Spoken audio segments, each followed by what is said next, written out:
ఢిల్లీ నుంచి. బీఆర్ఎస్ ప్రభుత్వం వారి ఆర్థిక అరాచకత్వంతో ఆర్థిక వ్యవస్థలన్నింటినీ కూడా చిన్నాభిన్నం చేయడమే కాకుండా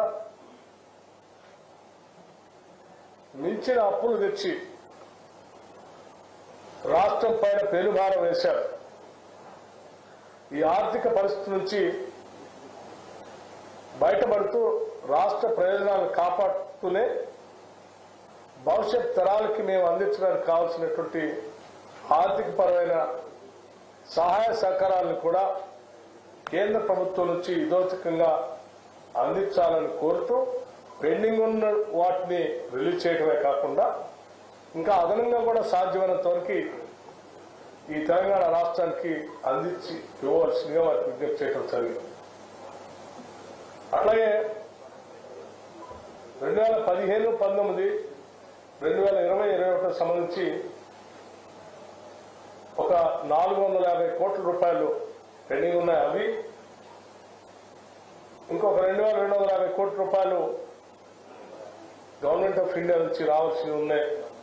ఈ గ్రాంట్స్ సంబంధించి వాటిని కూడా వెంటనే సాధ్యమైనంత మేరకు తెలంగాణ రాష్ట్ర ప్రభుత్వానికి రిలీజ్ చేయవలసిందిగా వారిని కోరటమే కాకుండా రాష్ట్ర ప్రయోజనాల దృష్ట్యా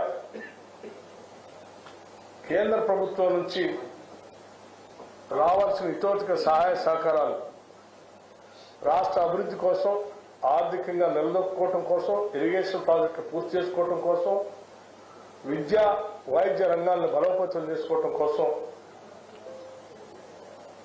కేంద్ర స్థాయి నుంచి అందించాల్సిన సహాయ సహకారాలన్నింటినీ కూడా అందించవలసిందిగా వారికి ముఖ్యమంత్రిగా రేవంత్ రెడ్డి గారు, ఉప ముఖ్యమంత్రిగా నేను ఇద్దరు కలిసి వారిని విజ్ఞప్తి చేయడం జరిగింది. దానికి ప్రధానమంత్రి గారు కూడా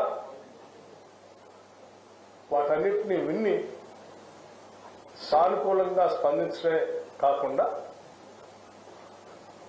ఒక కేంద్రం ఒక రాష్ట్రానికి ఏ రకమైనటువంటి సహాయ సహకారాలు అందించాలో తప్పనిసరిగా ఆ స్థాయిలో, ఆ రీతిలో తప్పనిసరిగా తెలంగాణ రాష్ట్రానికి అందిస్తాం, పరిశీలిస్తామని కూడా వారు సానుకూలంగా స్పందించుకుంటారు. రాష్ట్రానికి సంబంధించిన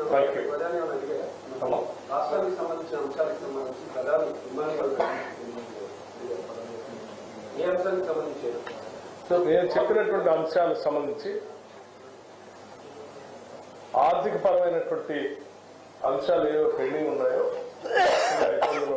చెప్పినటువంటి అంశాలకు సంబంధించి మేము ఆల్రెడీ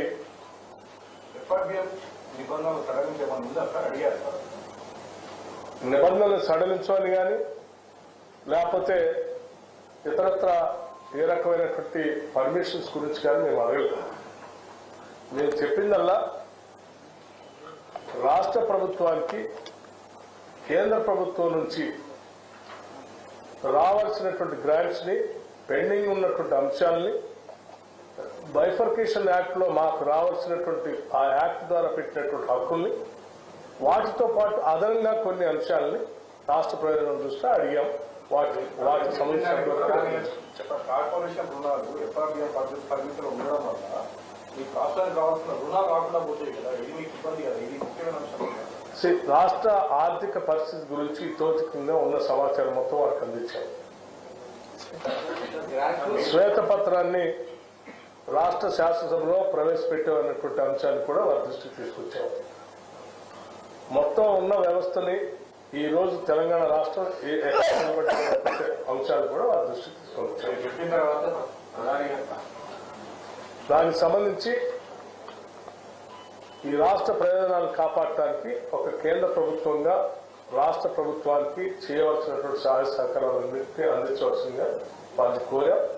వారు సానుకూలంగా స్పందించారు. దాన్ని మేము లెక్కలతో సహా రాసి ఇచ్చాం. దానికి సంబంధించిన రిప్రజెంటేషన్ కూడా వారికి రాతపూర్వకంగా కూడా అందిస్తుంది. నమ్మకం ప్రధాని కలిసిన తర్వాత కలిగిందండి తెలంగాణ ప్రభుత్వానికి రాబోయే